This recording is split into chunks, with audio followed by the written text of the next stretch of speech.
Muy buenos días a todos y a todas. Sean todos bienvenidos a este webinar denominado Los nudos de la infraestructura para implementación de la ley REP. Queremos conversar con ustedes y compartir el análisis de importantes actores en la implementación de la ley REP. En nombre de País Circular de Resimple les damos la bienvenida y queremos presentar a quienes nos van a acompañar hoy día. En particular a Isidro Pereda, ingeniero civil, hoy día gerente del proyecto en conformación del Gran SIC de Resimple, el primero en su tipo en su tramitación para entrar formalmente a operar. También nos acompaña Antonia Vix. Antonia es geógrafa y en particular hoy día ella es gerenta general de la ANIR, de la Asociación Nacional de la Industria del Reciclaje. También nos acompaña Rodrigo Valiente. Rodrigo es ingeniero civil de industria, director de planificación y desarrollo de negocios del grupo Urbacer. Y también nos acompaña Mauricio Fabri, médico veterinario, coordinador de medio ambiente del gobierno regional de la región metropolitana de Santiago. Sean todos ustedes muy bienvenidos. Muchas gracias por acompañarnos y queremos introducir este importante tema a raíz de una nota publicada por País Circular que creemos que buena parte del éxito de la ley REP tiene que ver con crear mercados, crear mayor conciencia ciudadana para que participen de estos procesos, pero también no olvidar la importancia de la infraestructura, de la capacidad que tiene el país para recibir, para almacenar, para clasificar, y yo diría también para valorizar. En particular, obviamente, la clasificación es un tema tremendamente relevante, tener sistemas más eficientes, de lo que se recolecte de manera segregada, finalmente se valorice. Creemos también que tiene una importancia desde el punto de vista de la trazabilidad, de la confianza de los ciudadanos en poder participar masivamente. Y en esto la infraestructura juega un rol clave y esa es nuestra invitación a participar de este webinar a través de la aplicación. Ustedes también podrán hacer preguntas. Así que, sin más, quiero dejar con ustedes a Isidro Pereda, gerente del proyecto del SIC Resimple en conformación.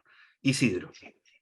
Muchas gracias, Pablo. Gracias también a Rodrigo, a Antonia, a Mauricio que nos acompañan hoy y muy bienvenidos a todas, a todos. Gracias por estar por acá. Y sin más, vamos de inmediato con lo que nos convoca, que es esta presentación respecto de los nudos de la infraestructura. Muy bien, vamos a comenzar entonces. ¿Cómo es el contexto previo a que comience la ley REP, de responsabilidad extendida del productor? Bueno, por un lado, las municipalidades tienen que hacer licitaciones públicas para la basura, tanto en su recolección como en su disposición. Y aquellas municipalidades que hoy día tienen una conciencia medioambiental, tienen los presupuestos también para hacer, y también tienen el acuerdo con sus vecinos, tienen puntos verdes, puntos limpios, están los puntos limpios del GORE, y también están la recolección selectiva. ¿Cuál es el panorama? Es que todo esto hoy día lo financia la gestión completa, esto lo financia las municipalidades. Primera paradoja, reciclar cuesta mucho más que botar a la basura en nuestro país, y efectivamente cuando uno dice como municipalidad, oye, ¿cómo me ahorro dinero? Si uno se mete en muchos temas de reciclaje, lo más probable es que termine gastando más dinero que solamente botando a la basura. Por lo tanto, aquí está la primera paradoja que nos encontramos. Lo segundo es que efectivamente se hacen cosas hoy día para reciclar, pero estamos recién en el 1,7% del total de la bolsa negra recién reciclado o valorizado. Entonces estamos muy abajo en respecto al aprovechamiento. Si uno ve ya para el lado de los envases y embalajes, estamos en torno al 10-12% en la parte domiciliaria y en torno al 50% en la parte no domiciliaria, impulsado mayormente por el reciclaje de los cartones. Este es el panorama hoy día que nos encontramos acá en nuestro país, y efectivamente viene la ley REP.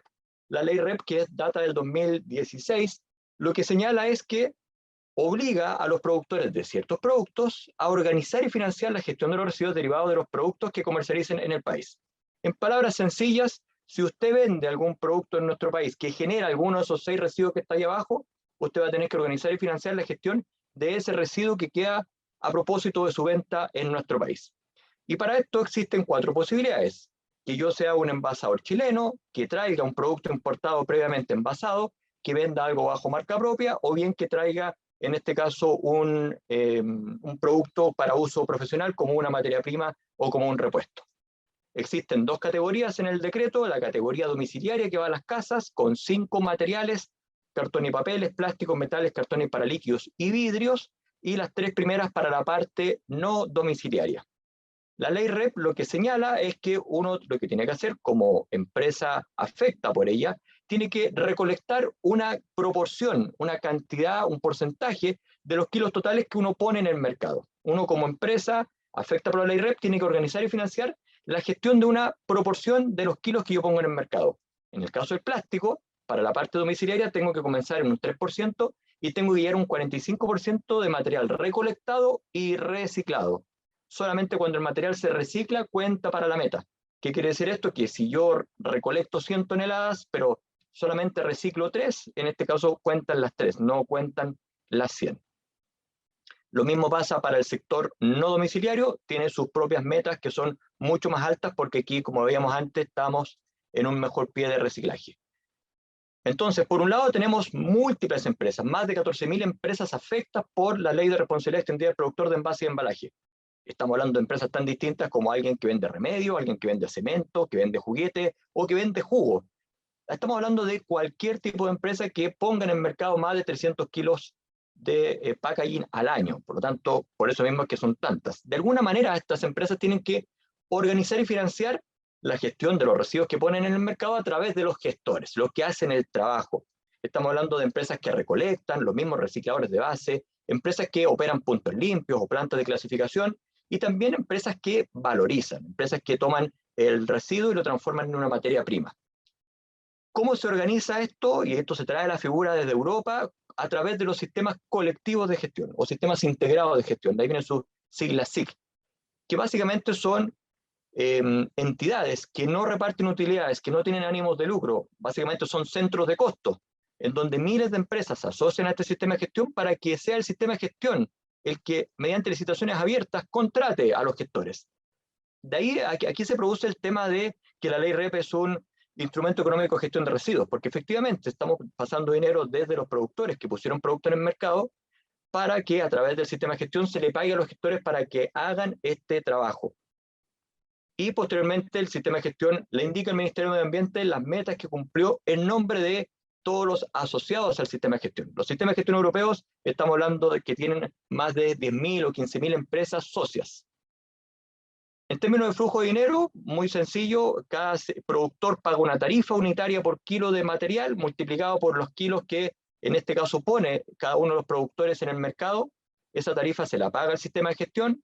Por otro lado, el sistema de gestión tiene costos operacionales, que significa pagar a las plantas de clasificación, pagar a los que operan puntos limpios, pagar a los que hacen la recolección en las casas, pagar también servicios a los recicladores de base, y tiene evidentemente costos no operacionales como tiene que ver con su estructura, sus temas comunicacionales y fondos de reserva para no quedar sin caja durante el año.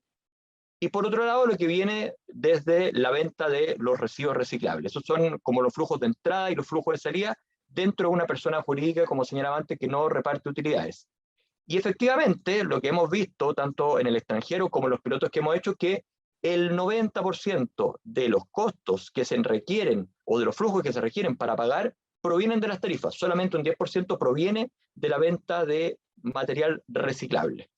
Por otro lado, aparte de cumplir las metas de valorización, los sistemas de gestión tienen que cumplir 2 cosas: una obligación de recolección casa a casa, que parte con un 10% de las viviendas totales del país, aproximadamente 650.000 viviendas, entre 10 a 12 comunas. Comienza la ley REP el año 23 y además comienza con casi 100 puntos limpios, de manera de tener una cobertura por todo el país. Entonces, claramente, lo que viene en la ley REP es súper distinto a lo que está hoy día.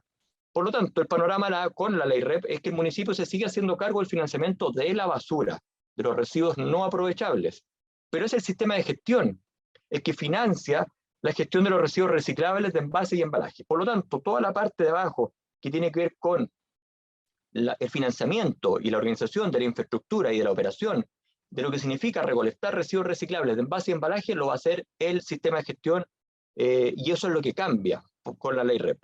Y existen tres posibilidades: que el sistema de gestión haga una licitación independiente, en donde finalmente uno contrate directamente al gestor; otro que haga una licitación conjunta con el municipio; o finalmente que contrate, en este caso, al municipio en caso de que el municipio tenga los camiones propios. Entonces esas son como las tres posibilidades. Lo mismo pasa con el pretratamiento, los puntos limpios: licitación independiente, conjunta, o bien, en este caso, un convenio con el municipio.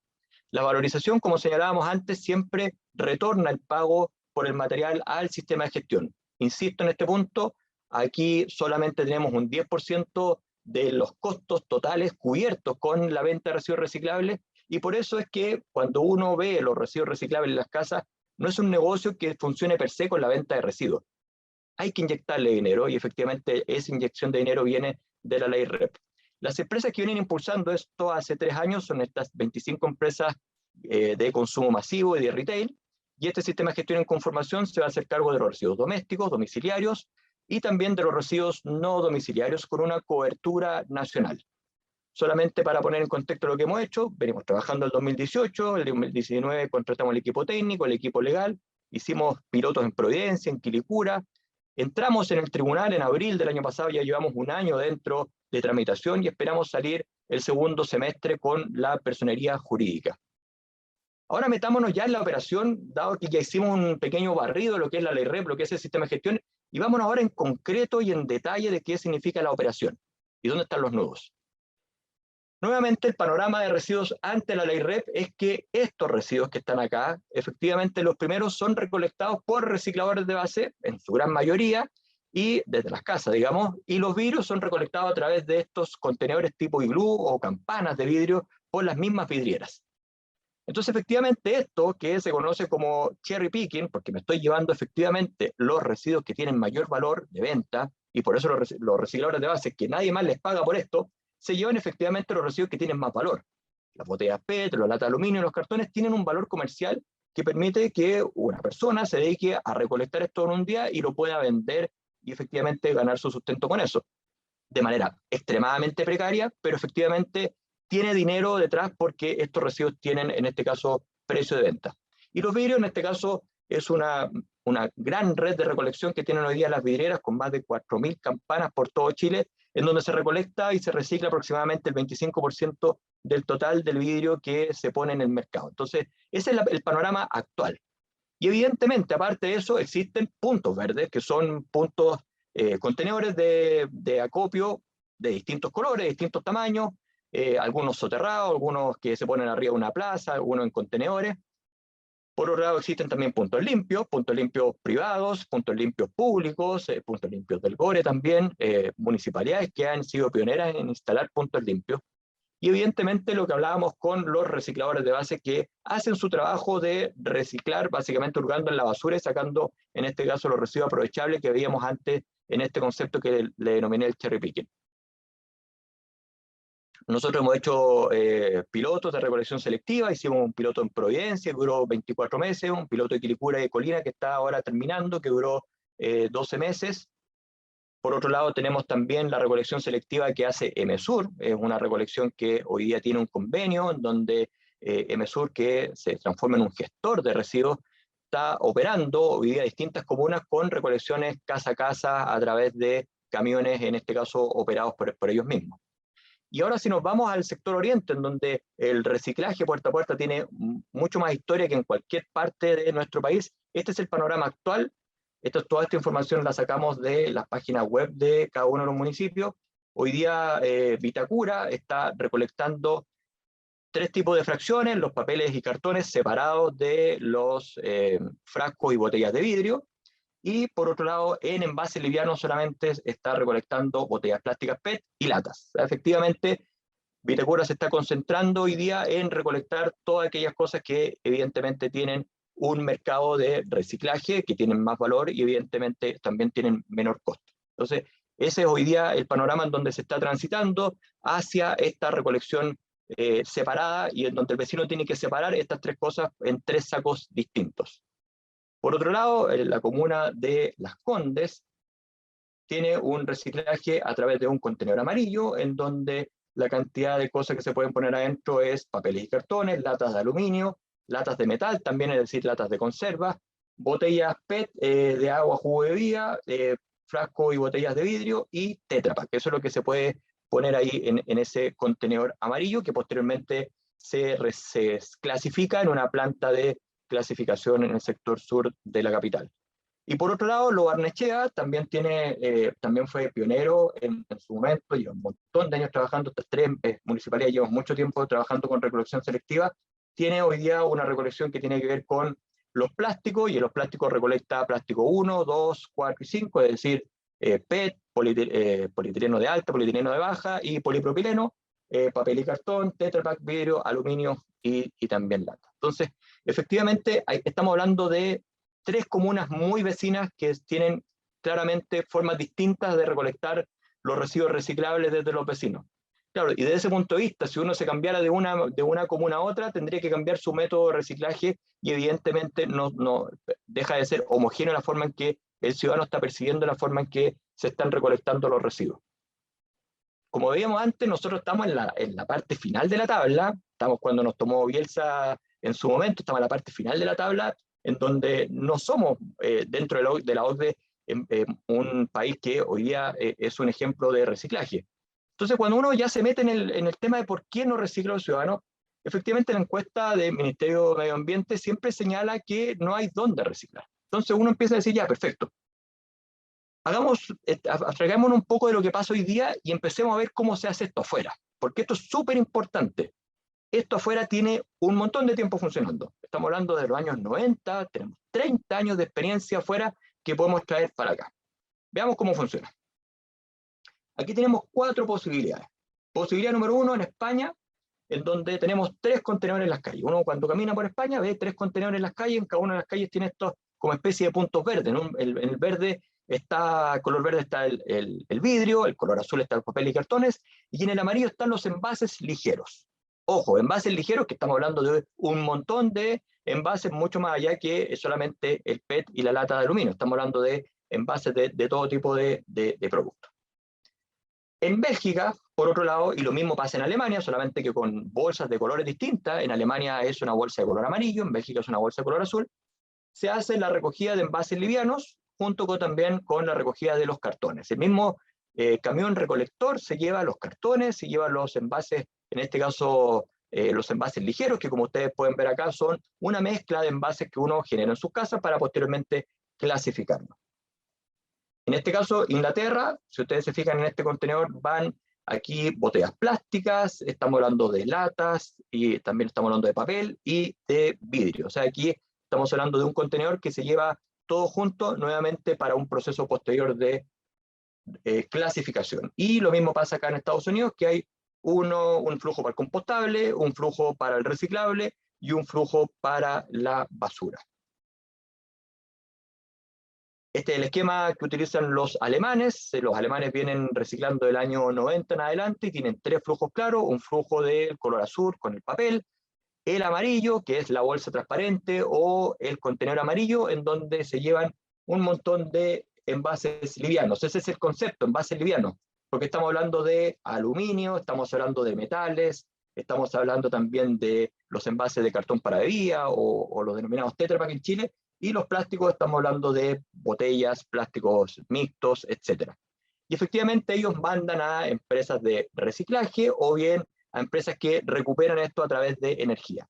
La gracia de estas plantas de clasificación que al final el descarte no lo botan, sino que lo aprovechan energéticamente. Y tienen un flujo distinto a través de campanas con el vidrio.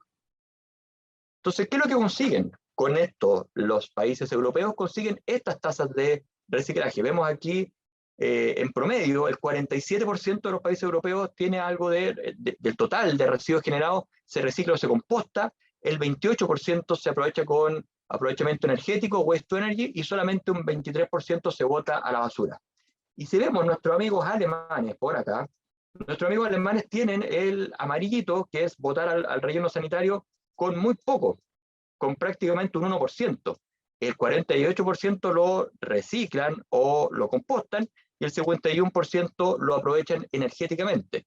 Entonces, claro, básicamente no botan, no entierran nada a la basura porque tienen este concepto de aprovechamiento total de los residuos, ya sea porque los voy a reciclar, los voy a compostar o porque los voy a aprovechar energéticamente. En Estados Unidos uno puede ver un típico camión yendo a buscar los contenedores, en donde se está en una ruta que se lleva los contenedores, en este caso, del reciclaje para su posterior clasificación. ¿Y por qué pasa esto? Porque hay que recordar una cosa, detrás de esto hay personas que tienen un montón de necesidades, de poco tiempo, de pocas ganas y de un montón de trabajo, como todos nosotros. Y efectivamente siempre, y esto está demostrado por acá por Richard Thaler, siempre las personas van a preferir lo más fácil en lugar de lo más adecuado. ¿Y qué es lo más fácil? Hoy día es botar a la basura, evidentemente. Lo más adecuado en este caso es reciclar. Pero si yo quiero y pretendo que las personas crean que lo adecuado sería reciclar, por lo tanto tengo que facilitarle las cosas. Entonces, en lugar de ponerle muchos contenedores, tengo que ponerle muy poquitos contenedores para que las personas puedan reciclar de manera más sencilla, porque cada uno de nosotros no tiene un espacio gigantesco en su casa para tener tantos contenedores distintos, y por lo tanto tenemos que procurar que esta parte sea totalmente sencilla, como acabamos de ver de la experiencia internacional. Otra cosa que cambia esto es porque uno dice, ya, perfecto, tengo mi contenedor en mi casa, listo. Tengo mi contenedor de basura, mi contenedor amarillo para el reciclaje, porque así también aparece en el decreto, que es la norma que vamos a ocupar más adelante como sistema de gestión. Pero por otro lado decimos, pero ¿qué se recicla al final? Todos los plásticos 2 son reciclables, todos los plásticos 4 son reciclables y todos los plásticos 1, incluso el PET, son reciclables. ¿Qué pasa con el contenido? ¿De repente hace que el contenido no sea reciclable? Bueno, para esto aparece el ecoetiquetado. Y el ecoetiquetado viene trabajándose hoy día con una PL en Sofofa, que ya lleva más de 2.000 productos etiquetados, en donde, fíjense lo relevante, el mismo sello aparece independiente de la materialidad. Por lo tanto, si nosotros decimos a los ciudadanos, pongan el contenedor amarillo, todos los envases que tengan este sello, le estamos simplificando la forma en que uno se pregunta si un envase es reciclable o no. Entonces, claramente, esto es otra cosa que apoya al proceso de reciclaje. La facilitación del contenedor en la casa o el saco, y por otro lado, la facilitación con este sello de cuál envase es reciclable. Bueno, pero ahora pasemos a la parte crítica. ¿Quién separa los residuos? Porque si me estás diciendo que te vaya a llevar todo junto y yo veo que viene un camión tipo de la basura, se lleva todo junto y uno dice, pero esto lo van a botar a la basura, ¿cómo pasa esto? Bueno, convengamos que todas las cifras anteriormente que pasan en Europa son cifras que son reales, hoy día están pasando, ellos tienen la ley REP ya operando por más de 20 o casi 30 años, y efectivamente la forma que ellos vieron que esta cosa se puede hacer a gran escala es a través de lo que denominan los MRF o las plantas de clasificación. ¿Qué es lo que es una planta de clasificación? Una planta de clasificación que no es una planta de reciclaje, es una planta de clasificación. El reciclaje es cuando yo tomo un producto y lo convierto en otro. Esto que estamos separando. Una planta de clasificación lo que es una instalación en donde yo tengo un flujo de material, de envase y embalaje, y termino sacando varios flujos distintos. Entonces, vamos a ver punto por punto. Estas plantas de clasificación tienen siempre una parte en donde hay una preclasificación. Si estas plantas reciben vidrio, en la primera parte se saca el vidrio, porque el vidrio es contaminante para lo que viene posteriormente, que son todas estas bandas de goma y también sensores. Por otro lado, viene la separación de los papeles al principio. Hay una separación de 2D y 3D en donde yo me saco acá las cajas de cartón, saco el papel, saco en este caso también el papel periódico. Toda esa parte la saco al principio. Saco el vidrio porque el vidrio contamina para adentro para poder reciclarlo separado y saco el papel y el cartón también. Sigue para adelante y aquí empiezan a aparecer ya temas que son sensores para detectar esto. Y hay un sensor ferroso, magnético, en donde un sensor magnético saca toda la parte de lo que son las latas, en este caso, por ejemplo, de conserva. Y después viene un sensor con eddy current que saca, en este caso, la parte de aluminio. Fíjense que en esta parte ya no tenemos vidrio, no tenemos papel y cartones, sacamos las latas de aluminio, sacamos la parte de metal y nos vamos ahora a los plásticos. Y para los plásticos hay que tener sensores ópticos, porque es la única manera de hacer una separación de plástico a gran escala y a gran velocidad. Y efectivamente aquí con esa tecnología yo puedo separar PET, HDPE, PP y otro tipo de plástico. Finalmente se separan los cartones para bebida y también en cada uno de ellos hay controles de calidad en donde después de que la máquina o el robot o el sensor haga su trabajo, igualmente hay personas que están viendo si la calidad de lo que se está separando es la adecuada. ¿Cómo se ven las plantas de clasificación? Las plantas de clasificación se ven así como ustedes ven acá.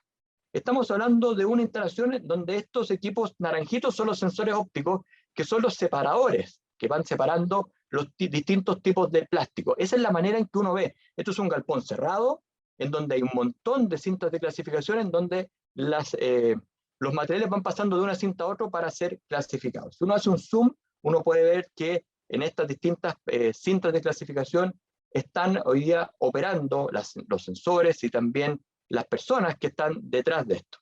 Ahora, para hacerlo más gráfico aún, porque efectivamente esto es mejor verlo que yo les cuente, hagamos un pequeño barrido de lo que es cómo funciona la planta de clasificación, cómo se ven funcionando.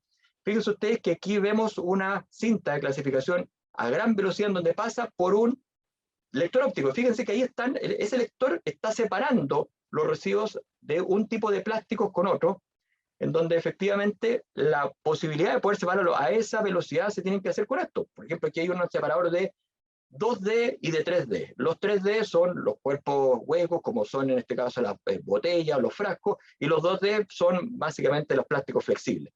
Y de ahí en adelante siguen apareciendo nuevas etapas de clasificación.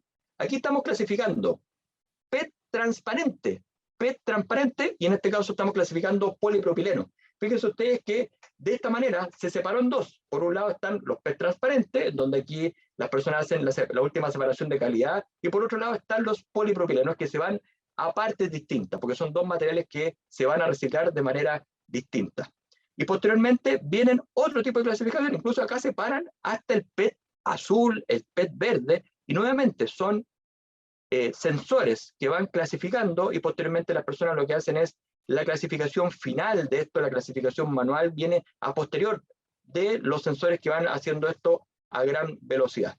Lo mismo pasa con otros plásticos. Aquí efectivamente están separando polietileno de, en este caso, los envases Tetra Pak. Fíjense ustedes, nuevamente, venían en un solo flujo, tenemos dos flujos ahora. Tenemos el flujo de los envases de polietileno, el envase de Tetra Pak, y nuevamente el control de calidad para poder establecer que ese residuo se está separando. Entonces, fíjense ustedes cómo esta planta de clasificación va pasando etapa por etapa, en donde en cada una de las etapas se va separando un material específico.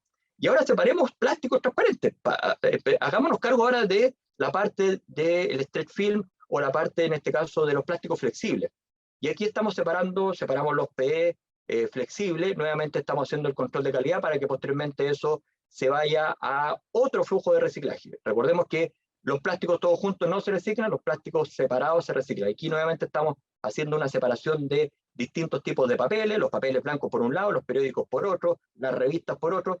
Fíjense ustedes que aquí estamos recontra separando todo lo que venía junto para posteriormente hacer esto. Cada uno de los materiales en este caso tiene su propio flujo de reciclaje.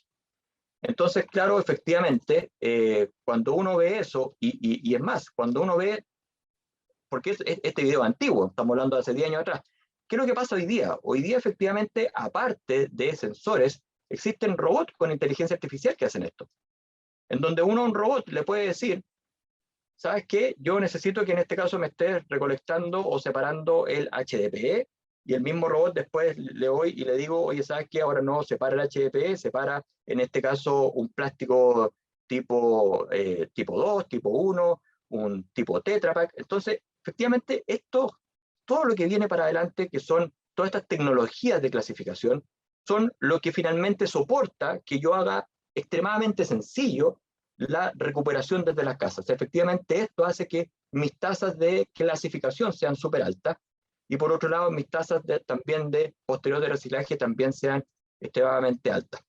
Entonces ustedes me podrán preguntar, oye viejo, pero espérate, ¿y por qué estas cosas no están en Chile si tenemos todo tipo de autos, tenemos teléfonos? ¿Por qué no están las plantas de clasificación en Chile? Por un concepto súper sencillo, porque estas cuestiones son recontramente caras. Cuando uno tiene una planta de clasificación, alguien tiene que pagar por ese servicio, Y efectivamente, si uno no hay hoy día alguien que pague por un servicio de clasificación con esta calidad y con este estándar, no es posible en este caso tener estas plantas, porque estas plantas por lejos se pagan cuando venden los residuos clasificados. Se le tiene que pagar un servicio de clasificación que evidentemente es más alto que botar a la basura en Chile.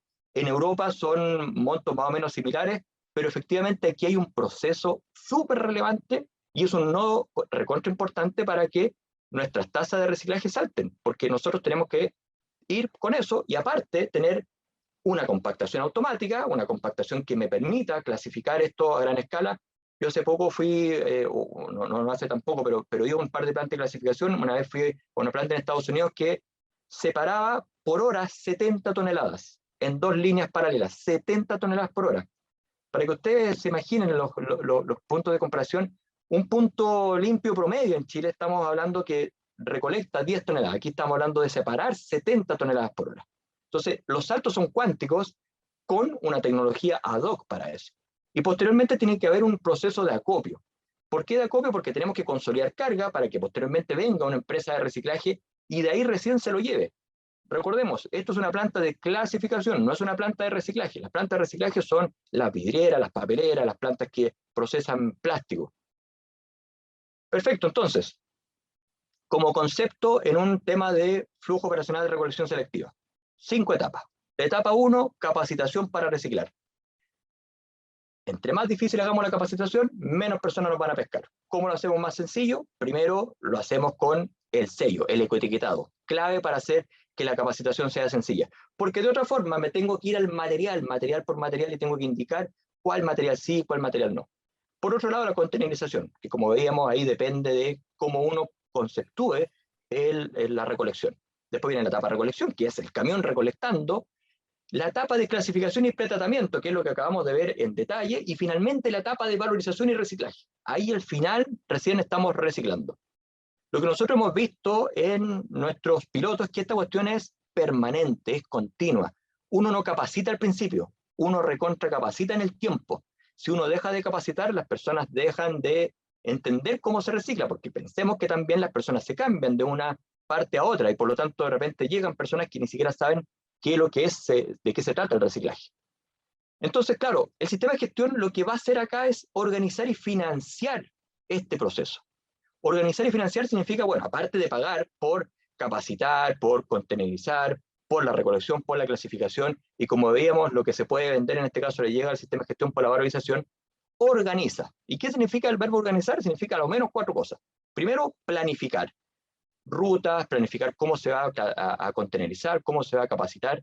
Segundo, evidentemente desarrollar esto, hacer que funcione. Tercero, súper importante, controlar que esta cosa funcione bien. Y cuarto, también súper relevante, ajustar cualquier tipo de anomalía que se vea en cualquiera de estas etapas. Porque anomalías hay, evidentemente, como en cualquier proceso físico de traslado de materiales y en este caso traslado de residuos. Entonces, productos envasados, solamente para dar un pequeño bosquejo de lo que hay, créanme que hay miles de tipos distintos. Estamos hablando del rubro de los abarrotes, por un lado, y ahí alimentos, bebidas, limpieza, belleza, licores, dulces, la electrónica línea blanca, los lácteos, los pollos. Todos estos son distintos productos que vienen envasados y que finalmente nosotros los tenemos en nuestro hogar. Entonces, finalmente, ¿cómo uno podría empezar a decir, ya, perfecto? Entonces, esta cosa, ¿cómo se tiene que empezar a coordinar? Y aquí, la verdad, que no hay que inventar la rueda, si acabamos de ver cómo lo hacen en otros países. Efectivamente, aquí existen 3 grandes flujos que pueden ser 3 o 2. Esto es súper importante porque los alemanes tienen 3, los franceses tienen 2, los belgas tienen 2, los españoles tienen 3. Papeles y cartones por un lado, envases livianos por otro, vidrio. ¿Dónde está el pastel más grande? En los envases livianos, evidentemente. Los papeles y cartones tienen su flujo súper fácil de hacer, los vidrios también. Y los vidrios, como veíamos antes, estamos hablando de un proceso de containerización, que son campanas, son contenedores en los condominios, edificios, una recolección que se puede hacer con un camión 3/4, hasta un camión con brazo hidráulico, y la clasificación y pretratamiento, en este caso lo hacen las mismas empresas que compran el vidrio, que son esas 3 que están ahí abajo, junto con la posterior valorización. Efectivamente, importante antes de valorizar el vidrio, uno tiene que separar toda la impureza y por un lado la losa, que no es vidrio, o también los elementos, en este caso férricos, que tampoco son vidrio y que tienen que ser separados. Por lo tanto, hay una etapa, fíjense ustedes, de pretratamiento, pero en este caso muy concentrado en lo que es el material vidrio. Los papeles y cartones, como decía antes, se pueden hacer junto con los envases livianos o se pueden hacer separados. La contenerización es a través de maxi saco, a través de graneles, contenedores, se puede recolectar desde un recolector de base, un camión 3/4, un camión autocompactador. Ahí la verdad que se puede hacer de distintas maneras y existen, en este caso, intermediarios, existen también empresas recuperadoras que en este caso reciben este material, que son empresas compradoras de papeles y cartones que efectivamente después abastecen a las empresas que valorizan, que son las papeleras. Recordemos, cuando uno está en alguna empresa recuperadora, ahí no está el reciclaje es posterior. La empresa recuperadora lo que hace es un pretratamiento, que es clave, efectivamente, pero uno no puede hablar de una empresa de reciclaje o una empresa recuperadora o de pretratamiento. Los recicladores, en este caso, era la vidriera y en este caso son las papeleras, que transforman este residuo en un producto nuevo, en este caso en papel, para volver a hacer cajas de cartón. Vámonos ahora a los envases livianos. Los envases livianos pueden uno utilizar bolsas plásticas como los belgas o los alemanes, pueden utilizar contenedores de 240 o 120 litros, como utiliza hoy día algunas comunas de Santiago. Lo mismo pasa con los sacos reutilizables. Esas son las tres formas de containerización que tienen los envases livianos. Posteriormente viene una recolección que se puede hacer con un camión 3/4 baranda alta, porque son mucho más baratos en el corto plazo, pero efectivamente mucho menos eficientes que los camiones autocompactadores, que son más caros y por lo tanto uno tiene que hacer contratos a más largo plazo para que sean, en este caso, costo eficientes respecto a los primeros. Y aquí viene el pastel, porque efectivamente lo que viene después es la clasificación y pretratamiento de los envases livianos.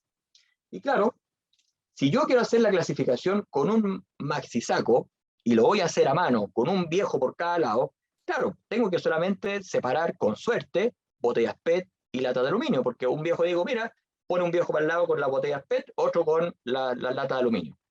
Si efectivamente yo tengo una pretratamiento muy manual, tengo que efectivamente recolectar pocos residuos reciclables. Con una planta manual se pueden recolectar mucho más residuos reciclables porque efectivamente uno puede separar aquí, tener a personas en donde cada una de ellas tiene una misión. Usted separe en este caso cada vez que venga un PET, que es una botellita de este estilo, usted cada vez que venga una botella de champú lo separa, cada vez que venga un envase de fideo lo separa, o cada vez que venga una lata de aluminio lo mismo. Entonces fíjense que las plantas manuales dan la posibilidad en este caso de poder hacer que la cantidad de residuos que yo recolecte sea mayor. Evidentemente, como son manuales, tienen la complicación de que hay unas cosas que no son susceptibles a ser clasificadas, porque recordemos que aquí las personas están sacando con la mano desde la cinta. Entonces, si yo tengo un papel que es súper reciclable, ese papel, si yo no lo agarré en la cinta, se fue al final de la cinta y se fue a la basura. Porque no lo agarré nomás, básicamente porque o la cinta venía muy rápida o porque la persona efectivamente estaba tomando otro tipo de material. Lo mismo pasa con otros envases. Efectivamente, las plantas manuales tienen una alta tasa de rechazo básicamente por la tecnología utilizada. Y posteriormente le vienen las plantas automáticas, donde estamos hablando de muchas tasas de recuperación muy altas, porque efectivamente, como vimos recién, estas plantas son capaces de poder clasificar con sensores, con tipos de tecnología a muy alta velocidad. Y después viene el proceso de valorización. Y ahí uno tiene que buscar cada uno de los materiales se reciclan por distintas partes.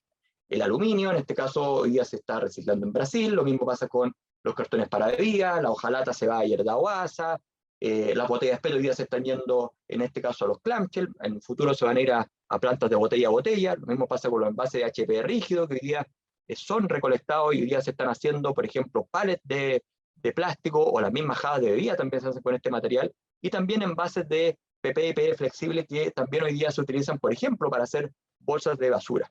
Entonces, efectivamente, esto hoy día está sucediendo y esta es la forma en que hoy, se puede hacer esta valorización. Entonces, clave, ¿dónde está el nudo acá? En la clasificación y pretratamiento. Porque efectivamente, a mayor cantidad de envases que yo recolecte, mayor dificultad y mayores costos. Evidentemente, si yo quiero separar en este caso solamente el cherry picking, muy fácil, muy barato, pero si en este caso quiero ya meterle otro tipo de envase, esta cosa se me va dificultando y efectivamente ahí tengo que tener una tecnología ad hoc para poder hacerme cargo de lo que señala la ley REP. La ley REP señala que los productores que venden cosas envasadas como las que ustedes ven acá, tienen que hacerse cargo de la recolección y reciclaje de los residuos reciclables.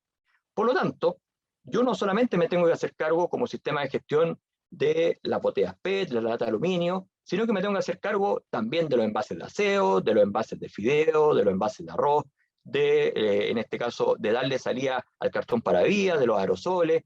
Tengo que ver, por ejemplo, qué hacemos con los envases lácteos, cómo finalmente hacemos que esa infraestructura se desarrolle para que se recicle. Entonces, la ley REP efectivamente va para allá en donde uno dice, mire, lo que vamos a recolectar en su casa son residuos reciclables que posteriormente vamos a clasificar para posteriormente reciclarlos. ¿Y por qué no se van a botar a la basura? Porque los sistemas de gestión tienen metas, y si no cumplen las metas, se van de multa. ¿Y cuánto es el tamaño de la multa? Hasta 8 millones de dólares. Por lo tanto, los incentivos están súper bien puestos para que nosotros hagamos muy bien este trabajo. Con esto me despido, son 5 o 6, en este caso, reflexiones. Primero, hay una muy baja participación ciudadana.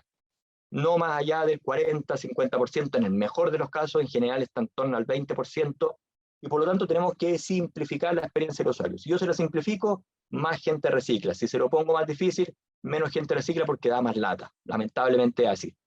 La infraestructura de clasificación insuficiente, claro, la única planta de clasificación en Chile hoy día con los permisos sanitarios requeridos está ubicado en Tiltil, y claro, dicha planta no cuenta con la capacidad y tecnología para operar las metas del decreto, porque esta planta ya tiene 12 años de operación y fue conceptuada como para pilotear lo que sería en este caso una separación selectiva desde las casas.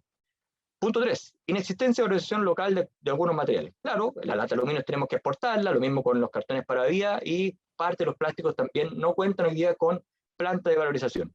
¿Por qué? Porque aquí pasa el huevo y la gallina. Si no tienes material, no tienes cómo poner una planta, y por lo tanto, cuando tengas el material, vamos a poder poner la planta. Importancia de capacitar al usuario en reciclaje debe ser continua, se debe realizar por diferentes medios, y aquí la municipalidad es clave para llegar con la capacitación a los vecinos. Altos costos de gestión de residuos reciclables, pueden llegar incluso hasta 5 veces más caro que botar la basura en nuestro país. Y punto 6, relevante, porque como todo esto lo va a organizar y financiar el sistema de gestión que está compuesto por las empresas afectadas por la ley REP, los altos costos de implementación requieren el financiamiento de miles de empresas en un sistema de gestión colectivo para bajar los financiamientos individuales para cada uno de ellos. Con esto me despido y les manifiesto el sueño que tengo de pasar de esta economía lineal a la economía circular, porque los sueños parecen al principio imposibles, luego improbables, pero si nos comprometemos entre todos, se van a volver inevitables. Muchísimas gracias por su escucha. No, muchísimas gracias a ti, Isidro, por esta completísima presentación con un énfasis importante en la infraestructura como un factor clave para el éxito de la implementación de la red, de la ley REP. Te agradezco a ti y a los más de 270 personas que hoy día están viendo en línea nuestro webinar. Quiero dejar con ustedes a Antonia Pix, gerenta general de la ANIR, para comentar la presentación de Isidro y por supuesto también compartir con Antonia que me imagino que es un gran desafío también para las empresas que están asociadas a la ANIR. Antonia, por favor. Así es. Muchas gracias, Pablo, por la invitación, e Isidro también por la presentación. Voy a aprovechar 30 segundos también para los que no nos conocen de contarles un poco qué es la Asociación Nacional de la Industria del Reciclaje. Somos una asociación gremial que reúne a empresas de servicio, de logística, pretratamiento y tratamiento de residuos, de muchos de los residuos que se comentó ahora, que comentó Isidro, pero de otros también, que quizás no están incluidos en la ley REP y que nosotros no hacemos cargo. Si hablamos en el lenguaje ley REP, somos los gestores y valorizadores, y gestionamos al año unas 5 millones de toneladas de residuos, ya generando más de 15.000 empleos directos. Ahora bien, si nos metemos también a comentar lo que nos convoca hoy, ¿no es cierto? Me gustaría también hacer un pequeño énfasis y recordar, ¿no es cierto?, que el concepto y el espíritu más amplio de la ley REP, más allá de la responsabilidad extendida al productor, tiene una mirada integral, ¿no es cierto?, a la gestión de residuos. Por tanto, se debe pensar sin duda en la infraestructura no solo de las primeras etapas, en la jerarquía en el manejo de residuos, sino también en las finales, para que lo tengamos súper presente. Hoy estamos viendo una de estas etapas. Y lo que quisiera comentar, también complementando lo que nos ha presentado hoy día Isidro, es conversando con nuestros asociados que están presentes en regiones, surgen varios puntos bien interesantes que justamente recolecté para comentarlos acá, y es que ellos sienten que faltan puntos limpios organizados, con buena logística de retiro, ¿cierto? Y por supuesto, sin duda, como lo comentó también Isidro, faltan plantas de valorización más cercanas. ¿Por qué? Para disminuir, ¿no es cierto?, los traslados hacia la región metropolitana, que eso tiene, ¿no es cierto?, altos costos y alto, ¿no es cierto?, el impacto también en la huella de carbono. Por tanto, se recalca mucho también los costos de mantención de un punto limpio, muchas veces son altos. Entonces, también está y surge la opción y la alternativa de tener más centros de acopio, ya con capacidad sobre todo para acopiar y enfardar, para luego poder enviar a los lugares de valorización. Sin duda también se necesitan plantas de pretratamiento, donde se pueda nuevamente enfardar, compactar, porque el material compactado, es decir, con menor volumen, va a generar cantidades interesantes, ¿no es cierto?, de materiales reciclables. Ahora bien, no quiero quitar tampoco mucho tiempo porque sé que estamos bien apretaditos, ¿no?, para poder escuchar también a los otros panelistas. Sin duda, rescato también lo que dijo Isidro, la sensibilización a la ciudadanía es clave en todo este proceso. Es decir, con mala calidad de los residuos, aumentas la complejidad en toda la cadena. Los puntos limpios, ¿no es cierto?, finalmente podrían recibir basura, donde disponer, separar va a ser muy caro. Entonces se van a gastar recursos en ello, siendo que si desde los domicilios, desde nuestras casas se separan bien los materiales, prácticamente todo tiene valor, ¿ya? Así es que bueno, simplemente no quisiera ahondar más para poder escuchar, también tengo muchas ganas de escuchar a los otros panelistas, pero que estamos siempre nosotros como gestores y valorizadores abiertos a colaborar en todas las instancias necesarias, compartiendo información y la experiencia, ¿no es cierto?, en materia de reciclaje. Nuestros socios llevan, como lo repito, muchas veces 17, 25, hasta 40 años reciclando a escala industrial. Así que eso por mi parte, Pablo. No, muchísimas gracias, Antonia. En el chat hay varias preguntas que quizás son para Rodrigo, de poderlas recoger en su intervención, porque el Grupo Urbacer es uno de los primeros que tiene una planta de clasificación con resolución de calificación ambiental de un tamaño bien importante. Entonces hay varias preguntas: ¿cuánto vale? ¿Por qué no se hacen? Etcétera. Entonces, Rodrigo, aprovecho de hacer esa introducción y por supuesto agradecerte tu presencia en este webinar, y obviamente ustedes son un gestor tremendamente relevante con presencia nacional. Rodrigo, le ofrezco la palabra. Sí, muchas gracias, Pablo. Buenos días. Bueno, como tú dices, Urbacer es una empresa transnacional con gran experiencia de origen español, está en más de 25 países, ¿no es cierto? Atiende a más de 50 millones de personas en todo el mundo, ¿ya? Entre ellas Chile. Chile es una de sus principales operaciones fuera del continente europeo, ¿ya? Tiene más de 40.000 empleados en todas partes, así que tenemos bastante experiencia. Urbacer es una empresa que se dedica a gestionar los residuos, ¿ya? Es decir, los modelos que usamos están adaptados a cada país. Cuando estamos operando en el norte de Europa, por ejemplo, tenemos plantas de waste to energy, ¿no es cierto? Que son países que pueden pagar ese costo de energía que es más alto que otras formas de energía. En otros países, ¿no es cierto?, como el caso de Chile, el sistema está basado en disposición en relleno sanitario como punto final después de la recolección. Así que Urbacer es una empresa tremendamente adaptable a lo que presenta cada uno de los países donde opera. Acá, bueno, efectivamente nosotros somos dueños de las empresas KDM, de la empresa Starco de Marco y de otras empresas recolectoras. Somos el principal operador en Chile en relleno sanitario y también en recolección, ¿no es cierto?, domiciliaria, ¿ya? Y tenemos desde hace 12 años una planta, como bien se mencionó por ahí, de tipo piloto, que por ahí he visto en los últimos días alguna gente que la encuentra obsoleta, ¿no es cierto?, y todo tipo de cosas. Esta es una planta hecha absolutamente por iniciativa propia del Grupo Urbacer, ¿no es cierto?, ¿ya? No basada en ninguna ley hace 12 años, sino simplemente para introducir el concepto de recolección selectiva e iniciar el proceso de reciclaje. ¿Para qué? Para lo que todos queremos, evidentemente, es minimizar las huellas de carbono que se genera de la actividad humana. Esa planta durante 12 años no tuvo costo extra para los municipios que nos acompañaron en esta misión, entre ellos los del sector oriente que se mencionaron, ¿no es cierto? Desde el año pasado se empezó a cobrar porque era tan deficitaria, ¿no?, que los accionistas nos dijeron, oye, esperen la ley REP que empiece a operar porque estamos perdiendo mucha plata.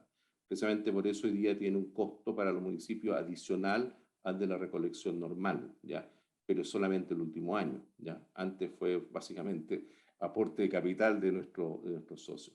Fuimos impulsores de la REP, tenemos un proyecto, la primera planta en Chile, fuera de la que tenemos operando, la planta Ciclus, ¿no es cierto?, la primera con RCA, que está esperando ahí dormida desde el año 2019, que apareciera el reglamento de la ley, que afortunadamente ya apareció y tenemos el año 23.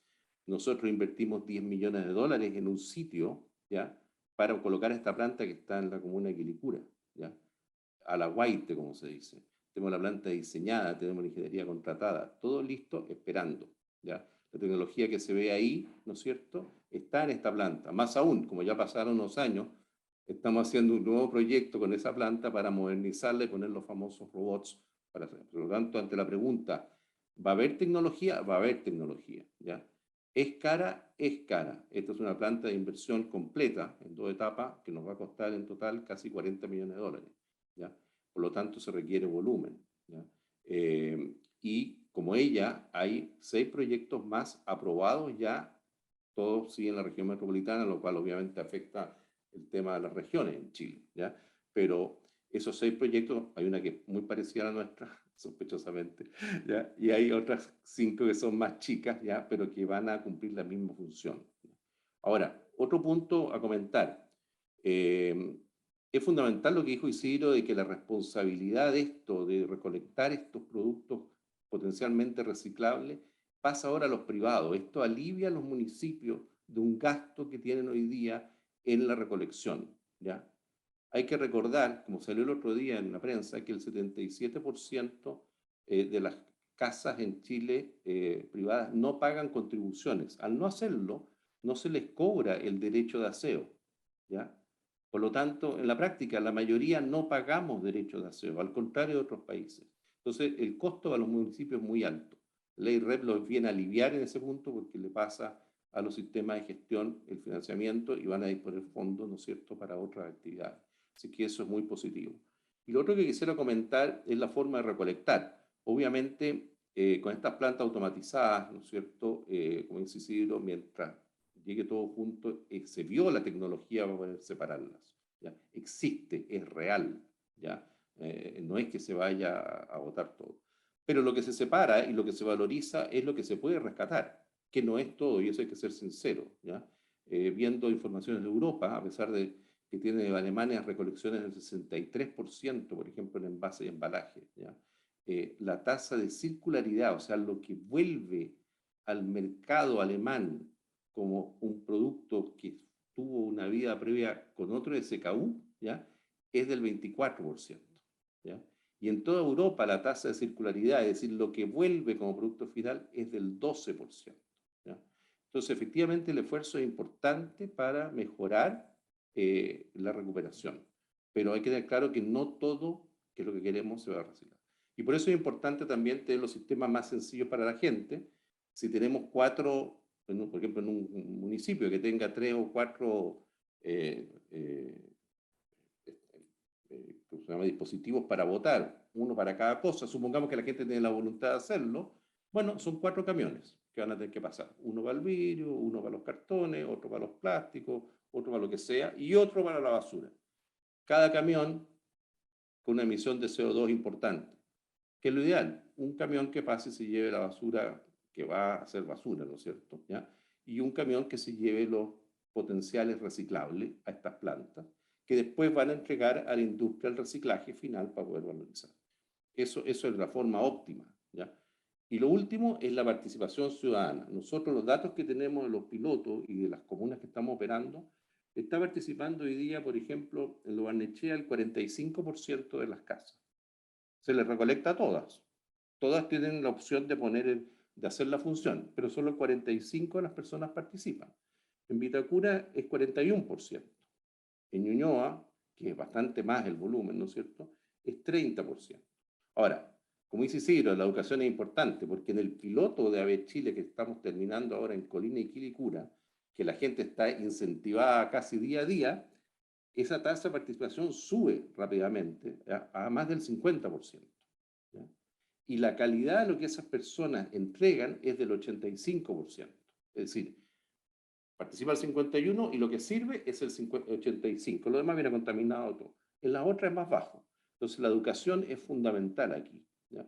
Pero yo creo que hay, no solo en nuestra empresa, sino que en otros inversionistas, el interés de participar en esto, de invertir fuertes sumas de dinero en plantas tecnológicas para resolver el tema, en principio, en las grandes metrópolis.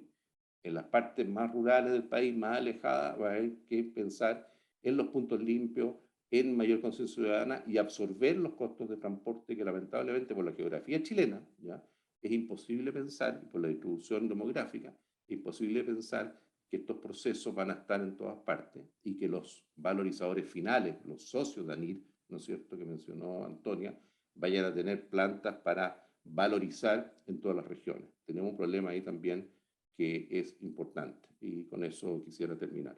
Muchas gracias. No, muchísimas gracias a ti, Rodrigo. Todos han mencionado, Mauricio, de alguna manera la importancia de la participación ciudadana y que puedan concurrir masivamente a ser parte de esto. Obviamente la ley REP fue pensada sin los gobiernos regionales como los conocemos hoy día, con gobernadores electos, y creo que es un actor bien relevante desde el punto de vista de aumentar esta conciencia ciudadana, de poder incluir a los municipios, y los gobiernos regionales también históricamente han participado en el financiamiento de infraestructura. Por eso para nosotros es tan relevante contar con tu presencia, Mauricio, y con la visión desde el gobierno regional de la región metropolitana. Así que, Mauricio, le ofrezco la palabra. Muchas gracias, Pablo, Antonio, Isidro, Rodrigo. Ha sido muy interesante, la verdad. Y siento que de alguna manera hay algunas cosas que, además, viendo las preguntas, como que van haciendo sentido. Bueno, efectivamente los gobiernos regionales están en un proceso muy importante de transformación, no solo porque tenemos gobernadores electos democráticamente, sino que además hay nuevas atribuciones y competencias que están llegando a estos gobiernos regionales. Efectivamente, los gobiernos regionales en general han financiado puntos limpios, camiones, ¿no es cierto?, sistemas de recolección, pero aquí quisiera apuntar a un punto fundamental, que es el actual modelo de gestión de residuos domiciliarios. Si bien esta ley REP es una tremenda oportunidad, hoy día tenemos los incentivos mal puestos. El sistema que tenemos actualmente, que fue inventado hace 20 años, nos salvó, por supuesto, de una emergencia que es sanitaria.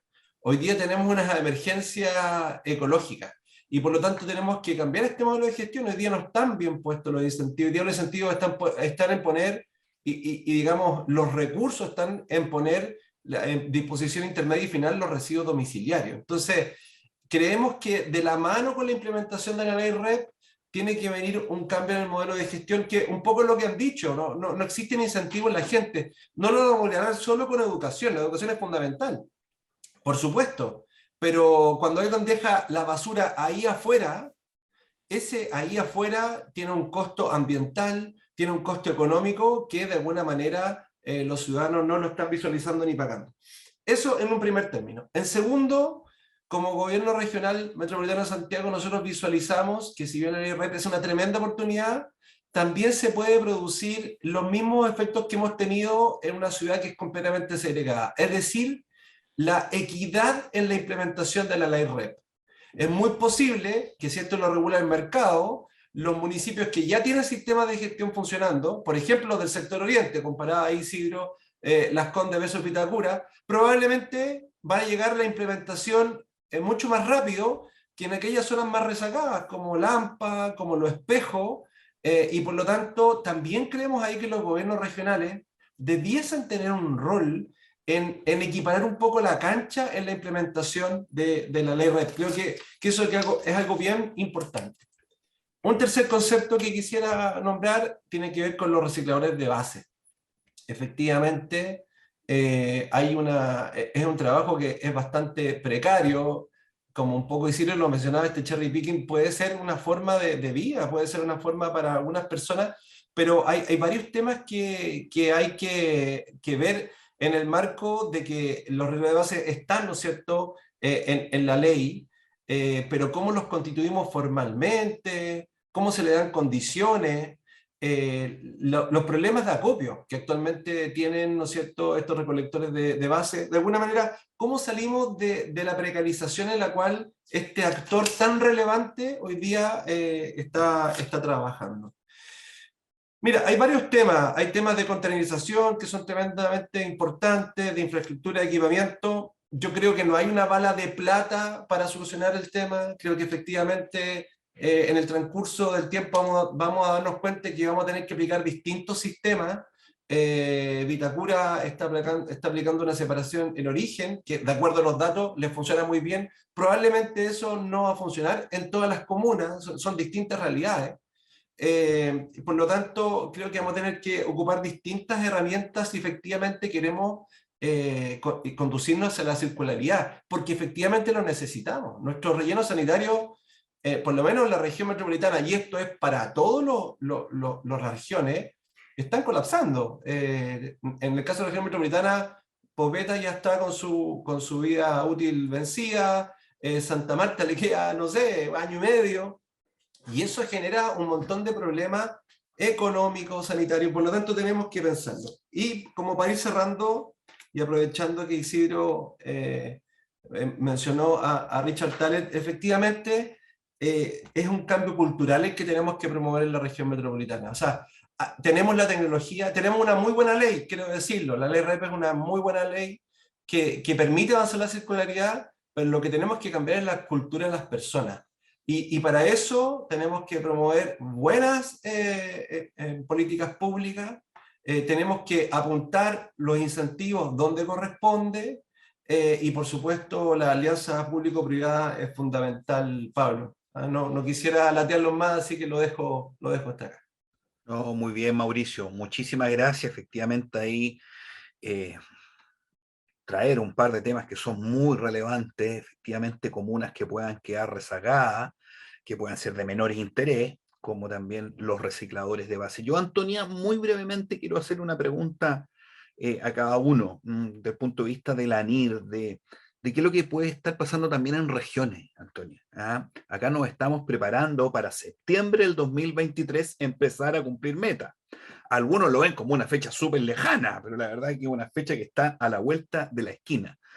Entonces, Antonia, preguntarte desde la perspectiva de ANIR, de las empresas que van a ser los grandes gestores, muy probablemente, ¿cuál es la aproximación en regiones de tener más y mejor infraestructura?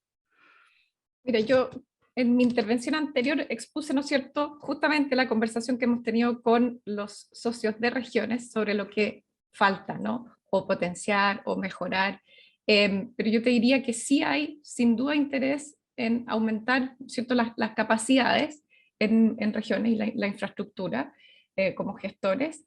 Sin embargo, lo más importante es asegurar, como lo dije y voy a hacer majadera, la calidad de los materiales, ¿ya? Es decir, sin duda también queremos apoyar y colaborar en aumentar las tasas de reciclaje, siempre también resguardando la libre competencia, pero como te digo, para que la cadena completa funcione, ¿no es cierto? Y tú tengas la seguridad para también como dijeron todas estas grandes inversiones, hay que partir con asegurar la calidad. Y volvemos, ¿no es cierto?, a el punto que ya todos hemos mencionado, que no es menor, es la sensibilización de cómo te entrega este material el ciudadano o la ciudadana desde su casa, ¿ya? Entonces, yo diría, como siempre lo comento, es un loop, ¿no es cierto?, de, perfecto, aumentemos la infraestructura y de eso depende qué cosa. Bueno, la calidad de los materiales y los otros puntos que hemos conversado aquí, pero desde regiones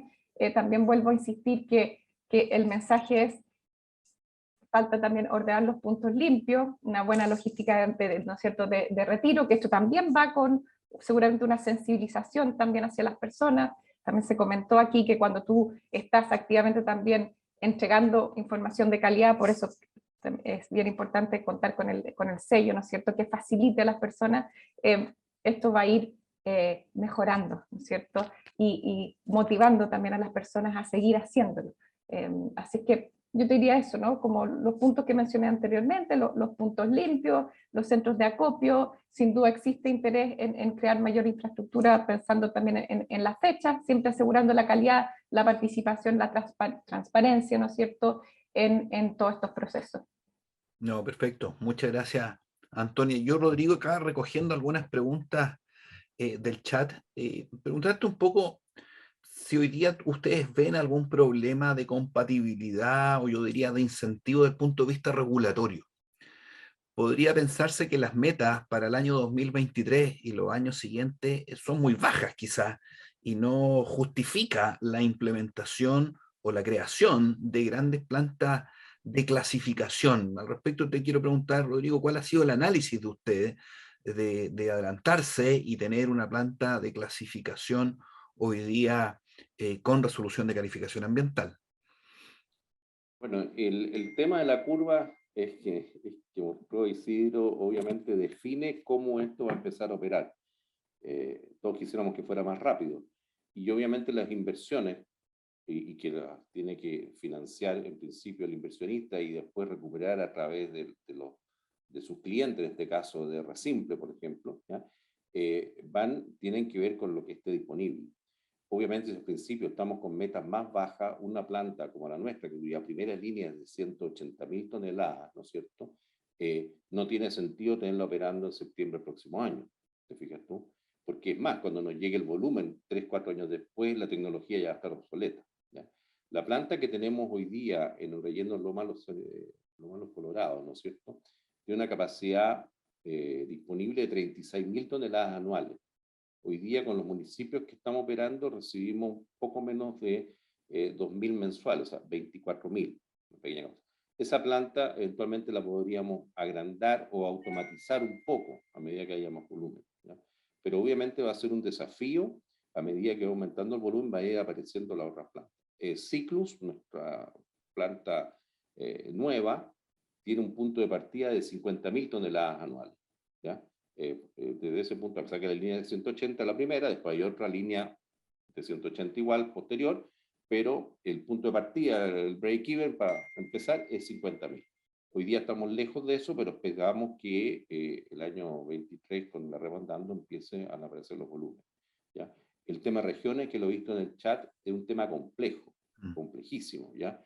Ni siquiera a nivel de la red, a nivel de los rellenos, ¿ya? Hay zonas del país en que la ley no se está cumpliendo, no hay relleno sanitario, siguen con vertederos, ¿ya? Y hay zonas, ¿no es cierto?, como un ejemplo, si recogemos botellas de vidrio en Punta Arenas, que lo vamos a hacer por la ley REP y obligatorio hacerla, las vidrieras están en la zona central de Santiago, no se va a poner una planta de vidrio en Punta Arenas, va a haber que traer esas botellas hasta acá. Ese costo logístico, por la geografía del país, hay que incorporarlo en esto, ¿ya? Eso es muy importante, ¿ya? Y lo otro, que ojalá, a la larga, aparte de la educación, los chilenos todos, nos acostumbremos a que el manejo del residuo es algo que tenemos que pagar, como pagamos la luz, como pagamos el teléfono celular, ¿ya? Más aún, como hoy día pagamos el streaming, ¿sí?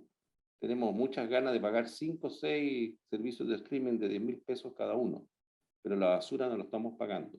En Europa se pagan 150, 200, 300 euros al año, ¿ya?, por casa para los servicios que tienen, ¿ya?, para poder financiarlo. Eso hay que dejarlo ahí. Políticamente es poco correcto, ¿ya?, pero tenemos que pensarlo si queremos tener realmente conciencia ambiental, ¿sí? Paguemos como pagamos por otras cosas que tal vez no son tan necesarias, ¿ya? En vez de 4 streaming, tengamos 2 y paguemos eso otro para recolectar mejor nuestros residuos. Perfecto. Muchas gracias, Rodrigo. Mauricio, quedó aquí en el chat varias preguntas, quizá a propósito de tu intervención, con los municipios que efectivamente puedan quedar rezagados. Preguntarte ahí, Mauricio, la aproximación con los alcaldes, porque los alcaldes también juegan un rol importante. Pueden algunos municipios ser gestores, otros establecer convenios con los sistemas de gestión, ¿Cuál crees tú que es el nivel de conocimiento, de involucramiento, de interés que puedan tener los alcaldes de la región metropolitana? Sí, gracias Pablo. Bueno, en primer lugar veo también en el chat que muchos municipios y regiones están con problemas muy importantes en términos de la gestión de residuos, de vida útil de los vertederos, lo veo bien en el chat, así que es una situación absolutamente del país. Y efectivamente, Pablo, o sea, nosotros creemos como gobierno regional que necesitamos una ley corta, idealmente, para poder complementar estos temas que estamos conversando de la ley REP, que vuelvo a insistir, es una muy buena ley, pero tenemos que avanzar en un modelo que nos permita implementar esta ley con mayor equidad en los territorios. Existe muchísima fragmentación entre municipios, entre los niveles socioeconómicos, por supuesto, evidentemente que hay municipios que tienen niveles socioeconómicos más altos, tienen modelos de gestión que tienden a ser más sofisticados. La diferencia entre los presupuestos municipales son también muy grandes, las capacidades instaladas en cada municipio, etc. Entonces, la verdad es que efectivamente creo que hay municipios que tienen emergencias muy altas, que dicen relación con temas muy importantes, la seguridad, la educación, con situaciones complejas inmigratorias, con situaciones complejas de toma. Entonces, de alguna manera, pedir como el mismo nivel de entendimiento, compromiso, involucramiento, de alguna manera no es justo, porque existen distintas, digamos, capacidades instaladas en los municipios. Por lo tanto, creo que en ese sentido, los gobiernos regionales tenemos que jugar un rol. Y el rol nuestro, más que financiar implementaciones, financiar sistemas de recolección, financiar puertos limpios, yo creo que el rol nuestro es tratar de equiparar esta cancha. Y de alguna manera entregar esas capacidades que faltan a algún municipio y por supuesto generar esas competencias que tal vez hoy día faltan, Pablo. Eso creo que de alguna manera en la ley los gobiernos regionales solamente aparecen como financistas, que es como el antiguo concepto de los gobiernos regionales, que eso eran, ¿no? Los gobiernos regionales de alguna manera financiaban proyectos de los municipios y de los sectores. Hoy día es distinto. Hoy día los gobiernos regionales tienen, por supuesto, un importante rol en la planificación, en la ejecución de los proyectos también. Aparecen nuevas divisiones y creo que aquí hay un sartén, ¿no es cierto?, que creo que los gobiernos regionales podemos tomar por el mango, y para eso se requiere un complemento de esta ley, en nuestra opinión, Pablo. No, muy bien, muchas gracias, Mauricio. Isidro, también hay muchos comentarios y felicitaciones por tu presentación de levantar un tema para el país tremendamente relevante, pero desde el punto de vista del Gran SIC que está en conformación, de Resimple, ¿cuál es el desafío que viene? ¿Ah? Estamos, yo lo dije, con los plazos relativamente ajustados. ¿Cuál es el desafío que hoy día tiene Resimple en lo inmediato? Yo te diría que aquí hay que tomarlo de dos partes. Primero, las empresas que están afectadas por la ley REP. Hay 14.000 empresas afectadas por la ley REP. Nosotros hemos ido a tocar las puertas más o menos a 500 de las medianas y grandes, y muchas de ellas no tenían idea que estaban afectadas por la ley REP. Entonces ya ahí tenemos un grave problema. El siguiente problema es que para que entren a un sistema de gestión ellos tienen que tener levantado su cantidad de envases puestos en el mercado y lo que gestionen en sus patios traseros. Cosa que nosotros nos dimos cuenta, y efectivamente lo que dijimos, aquí tenemos que hacernos cargo de esto y tenemos que invertir en las empresas. Y estamos hoy día haciendo asesorías gratuitas de levantamiento de líneas base a todas las empresas que están afectadas por la ley REP, porque hay mucho desconocimiento de dónde pongo esto, de qué material es esto. Para eso cuenten con nosotros desde ya, porque estamos en este caso agregando valor por ese lado. Y la otra cosa son los municipios.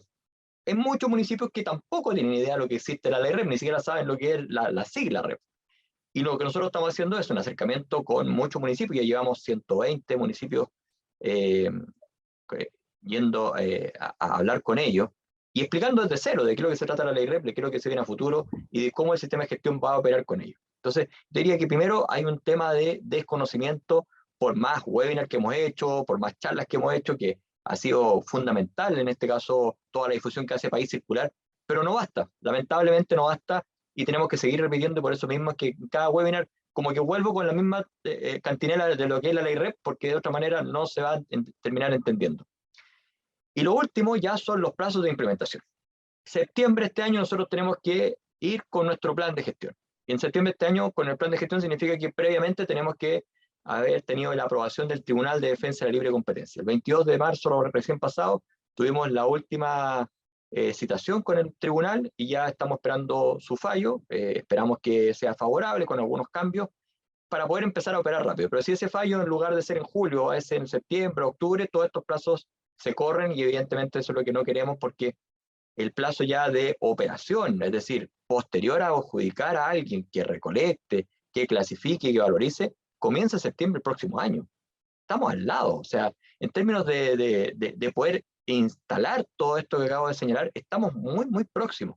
Y por lo tanto, claro, esos son los desafíos que más nos aprimen hoy día. Esperamos que poder seguir agregándole valor a todas las empresas, comunidades y también municipalidades que van a ser parte de este ecosistema. Si este ecosistema parte desde el ciudadano, desde que la empresa que pone un producto en el mercado envasado, desde el fabricante de envase, súper importante los fabricantes de envase porque ellos van a ser los que nos van a hacer transitar de envases menos sustentables a envases más sustentables.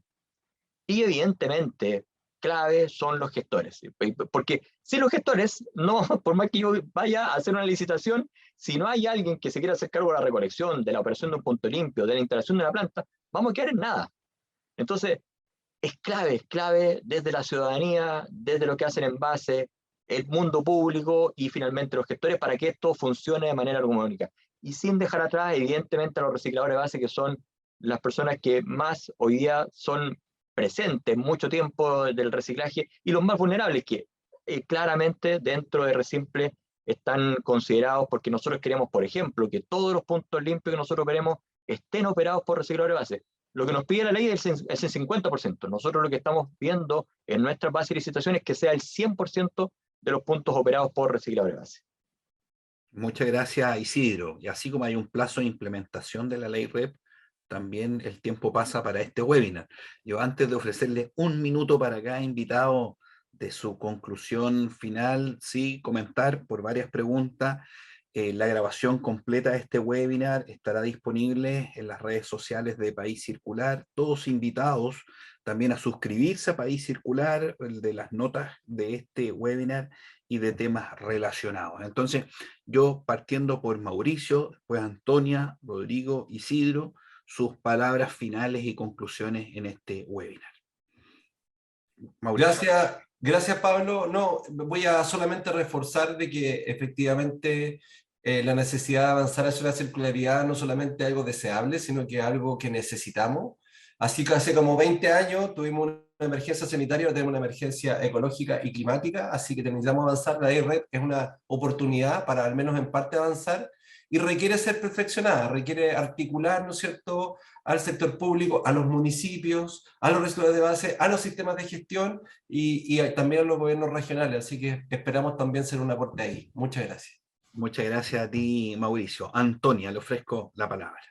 Gracias. Bueno, creemos como ANIR que es importante fomentar, por lo que hemos hablado hoy día, ¿no es cierto?, tanto desde el sector público como privado, la generación entonces de estas redes de reciclaje con roles, y quiero ser súper específica, bien claros y participación de todos los actores.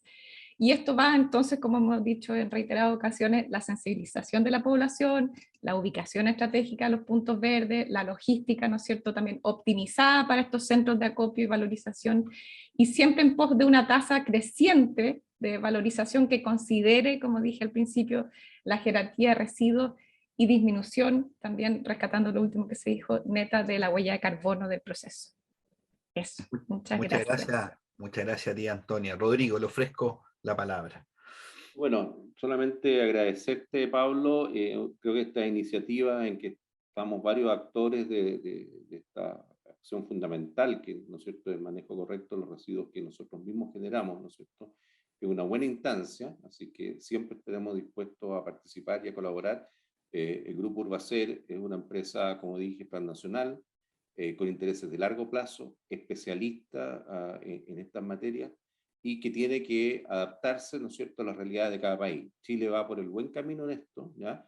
nosotros estamos dispuestos, y como lo mencioné, a invertir en forma importante y a ser partícipe de las licitaciones que vengan, ganar la que nos corresponda ganar, ¿no es cierto? Ojalá, y seguir participando. Somos el actor principal en Chile, pensamos seguirlo siendo, y bienvenidas todas las invitaciones o foros en esta materia, de todo lo que tenga que ver con el manejo de los residuos, tanto municipales como industriales, que es otra área que también nosotros participamos. Muchas gracias.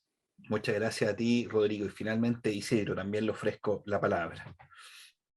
Un gusto de haber compartido con este tremendo panel. Le doy muchas gracias a Mauricio, a Antonio, a Rodrigo, a ti, Pablo, por la excelente también coordinación, preguntas y también reflexiones que son importantes al momento de hacer un webinar de este calibre. Les quiero decir solamente que la ley REP viene y evidentemente hay un montón de cosas que tenemos que mejorar y un montón de cosas que tenemos que conseguir con esta ley. Y claramente tenemos que transitar a la economía circular, que no es sencillo. Vamos a pegarnos, vamos a tropezarnos. Lo más probable es que cometamos algunos errores entre medio, pero nuestro foco y nuestro fondo tiene que ser el mismo. Tenemos que transitar a una economía circular y evidentemente tenemos que dejar de botar los envases a la basura para poder reciclarlo y pasar de estas pobres tasas que tenemos hoy día a unas tasas muy superiores. Muchas gracias por estar en este webinar. Encantado de haber compartido con ustedes todo lo que hoy día informamos. Muchas gracias. No, muchas gracias, excelente webinar. Solamente en nombre de País Circular agradecer a Mauricio, Antonia, a Rodrigo, Isidro y a todos los que nos sintonizaron y que nos están viendo, invitarlos a suscribirse a País Circular e informarse de estos tremendos temas, relevantes temas para nuestro país. Así que muy buenos días, muchas gracias a todos. Gracias, Pablo. Chao, muchas gracias. Muchas gracias por la invitación. Chao, muchas gracias.